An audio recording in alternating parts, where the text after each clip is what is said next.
I didn't think twice the first time I saw the transfer. It was a Tuesday night in late October, and I was sitting at our kitchen table going through bills while my wife, Elise, was upstairs in the shower.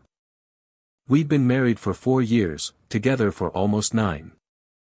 We were the kind of couple people described as settled. Not glamorous, not exciting, but solid. Mortgage. Dog. 2 cars. A shared calendar. Matching opinions about whether takeout counted as cooking on especially bad days. Our life wasn't perfect, but it felt dependable. That's why the first transfer caught my eye.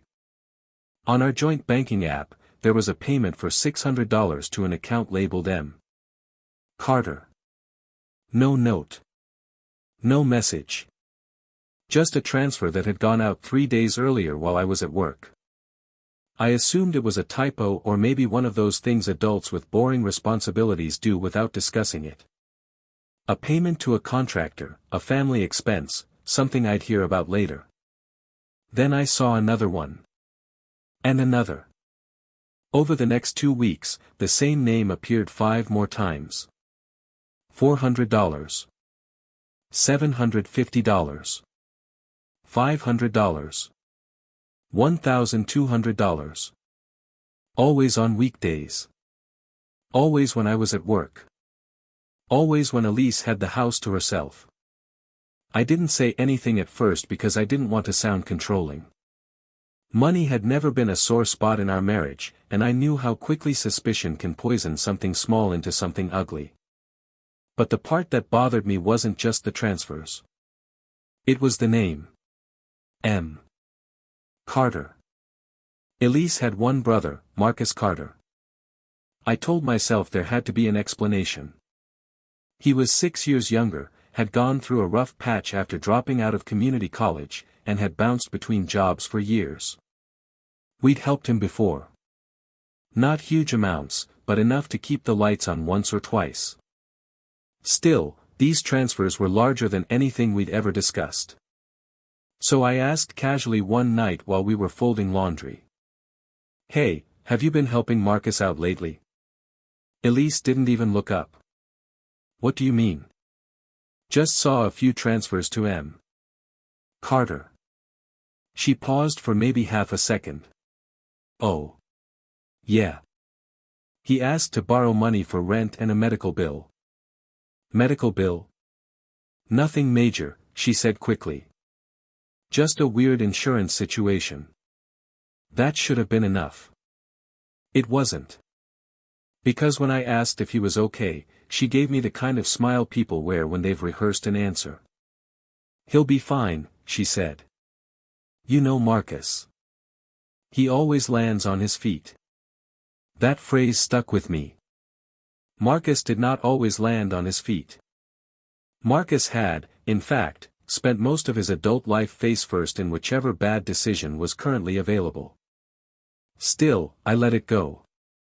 For about a week. Then I noticed she was getting protective of her phone. Not in a suspicious movie way, not all at once. Just little things. Turning it face down at dinner. Taking it into the bathroom. Flinching when a message came in while I was near her. One night I was half asleep and heard her whispering in the hallway. At first I thought she was on the phone with a friend. Then I caught the words "no, not yet and I'll handle it." When I asked the next morning who she'd been talking to, she said it was Marcus and that he was stressed about money. Again, plausible. Again, not enough. A few days later, I did something I'm not proud of. I checked the transfer history more carefully. The payments had started 9 months earlier. 9 months. Small at first, $100 here, $200 there, but they'd grown steadily. Not random. Deliberate. Like she had a system. Like she was feeding something. I sat at my desk staring at the screen, trying to make the simplest explanation fit. Maybe Marcus had serious debt. Maybe Elise didn't want to infuriating for the next 40. Smart enough to know better, reckless enough not to care. He'd always had a slightly defensive energy around me, like he assumed I looked down on him because I had a stable job and didn't live out of borrowed money. I called him on a Thursday afternoon. He answered with his usual yo. "Hey," I said. "You doing okay?" A pause. "Yeah." "Why?" "I noticed Elise has been sending you money." Another pause, longer this time. Then he said, "Oh." That single syllable told me more than an actual confession would have. I asked what the money was for. He cleared his throat. "Just stuff." "Stuff." "Yeah. Stuff." "Marcus. Look, man, I appreciate it, okay? I really do." I didn't like the way he said it. Like he was thanking me for something I hadn't agreed to. "Why didn't you ask me?" Silence. Then, because Elise said not to. I remember sitting very still at my desk. "What do you mean?" "She said you'd make it complicated." That was the moment the whole thing changed shape. Not because it was proof of an affair or a betrayal, but because it told me Elise had been controlling the story from the beginning. She hadn't just been helping her brother. She'd been managing the entire conversation around it. When I got home that night, I asked her straight out. "How much money have you sent Marcus?" She didn't deny it. "How much?" "Elise." She pressed her lips together. "I don't know exactly." "You don't know exactly." "It was just to help him get through some things." "Some things?" I said. "You've sent him over $4,000 in 9 months." She froze. That number clearly landed harder than she expected. I asked where the money really went. She wouldn't answer. I asked why Marcus said she told him not to involve me. She looked at me for a long second and said, "Because I knew you'd react like this." That was it. Not an explanation. An accusation. I reacted like what? Like a husband who found out his wife had been secretly funneling thousands of dollars to her brother without telling him. I told her to stop deflecting and tell me the truth. She sat down at the kitchen table and suddenly looked tired in a way I had never seen before. Then she said, "He's not just my brother." I swear the air changed in the room. I asked what that meant. She stared at the countertop and whispered, "He's my son." I thought she was joking. I actually laughed, once, because the alternative made no sense. But she wasn't laughing. She was crying. And that was the moment my entire marriage cracked open. Elise was 22 when she gave birth. She had been in college, broke, scared, and alone. Her parents were strict and deeply religious, the kind of people who treated unplanned pregnancy like a moral execution. According to her, she hid the pregnancy, gave birth in another city, and let her sister's family raise the baby legally as their own. The arrangement was supposed to be temporary at first, then permanent once she realized she couldn't give him the life she wanted. The baby was Marcus. The brother I had been helping. The brother I'd had beers with.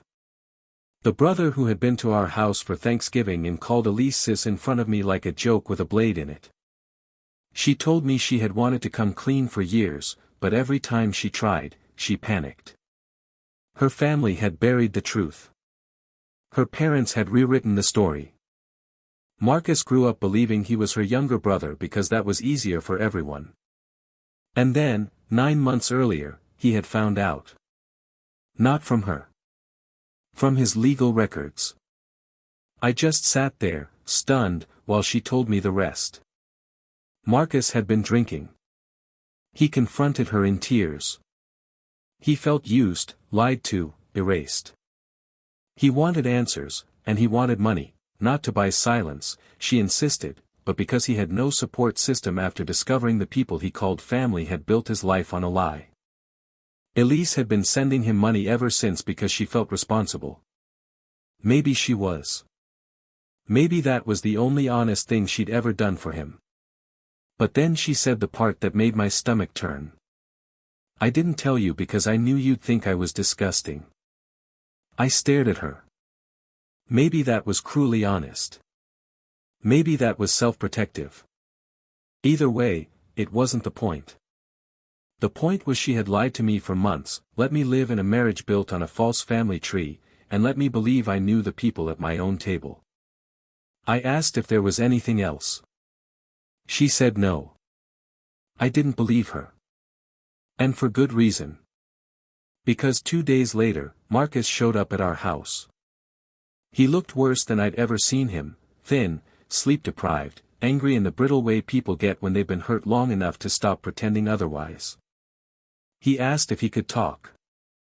I said, "You have 10 minutes." Elise stayed in the kitchen while Marcus and I stood in the hallway like strangers in a house we had both occupied for years. He said, "I didn't know until recently either." Until recently what? That she was my mother. I just stared at him. He laughed once, bitterly. Yeah. Crazy, right? He said he'd gone digging because the dates didn't line up in the old family stories. One record led to another. Then he found enough to piece it together. Elise had not just given him up. She disappeared from his life and let everyone else raise him while pretending she was his sister.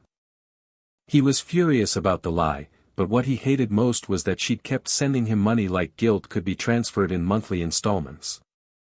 Then he said something I didn't expect.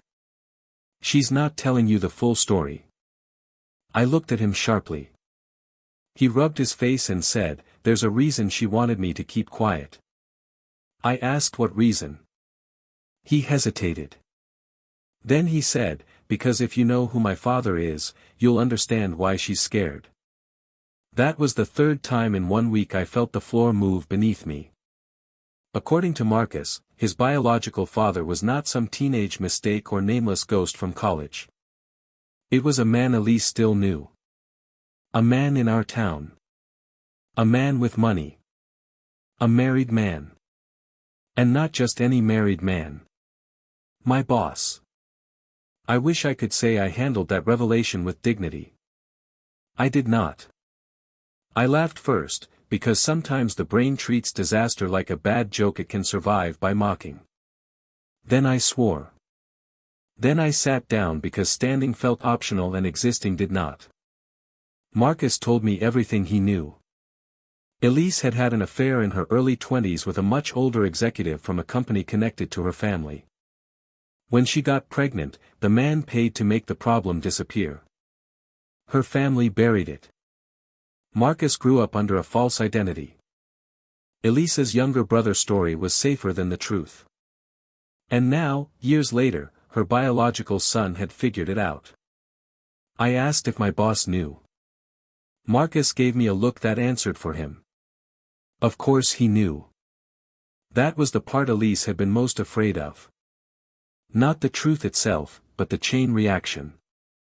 Because if I learned Marcus was my boss's son, then I might realize why Elise had been so careful with money, why she'd been terrified of documents, and why she'd reacted so strongly whenever my boss's name came up at home. She had spent years building a life that could collapse if the wrong piece got moved. And I had been living in it like an idiot with a mortgage. I confronted Elise that night. She finally admitted the affair. The pregnancy. The payments from her former lover. The reason she'd never wanted Marcus in our lives for too long. The reason she'd been secretly helping him now wasn't just guilt. It was fear. Marcus had started asking questions, and she was terrified that if he went public, it would drag everything into the light, including the man who had paid to erase him. I asked the obvious question. Why marry me? She cried again and said she loved me. Maybe she did. But love without honesty is just architecture for betrayal. I left the house that night and stayed in a motel for 3 days. On day 2, my boss called me into his office. He shut the door, looked older than usual, and told me he'd heard there was a family situation involving Elise. That's how cowards speak when they're standing near the truth but not yet under it. I asked him if he knew Marcus. He went still. That answer was enough. I told him I knew everything. He tried to control the conversation with polished concern, speaking in that smooth executive way people use when they believe money and confidence can still redirect morality. It didn't work. By the end of the meeting, I had the confirmation I needed. He had known about Marcus from the start and helped keep the whole thing buried. I quit 2 weeks later. Not because I had some noble speech prepared, but because I couldn't stay in a building and take orders from a man who had helped erase a child from his own life. As for my marriage, it didn't survive the truth. Elise kept saying she'd never meant to hurt me.